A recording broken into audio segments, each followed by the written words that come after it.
শেরপুর সদরে অবৈধভাবে মজুত রাখা trading corporation of Bangladesh TCB এর ৩০ কেজি ওজনের ২৪৮ বস্তা চাল জব্দ করেছে পুলিশ। মঙ্গলবার বিকেলে জাতীয় নিরাপত্তা গোয়েন্দা সংস্থা এনএসআই এর সরবরাহকৃত তথ্যের ভিত্তিতে সদরের শেখহাটি বাজারের একটি দোকান থেকে এসব চাল উদ্ধার করা হয়।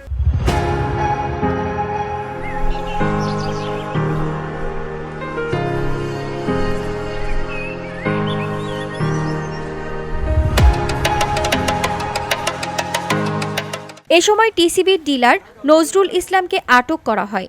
পুলিশ জানায়, ডিলার নজরুল ইসলাম দীর্ঘদিন ধরে টিসিবির পণ্য সাধারণ গ্রাহকদের না দিয়ে কৌশলে স্থানীয় বাজারসহ আশপাশের বিভিন্ন স্থানে বিক্রি করে আসছিলেন। আজ গ্রাহকদের জন্য বরাদ্দকৃত এসব চাল স্থানীয় জান্নাত এন্টারপ্রাইজ নামের একটি দোকানে অবৈধভাবে মজুত করছিলেন তিনি।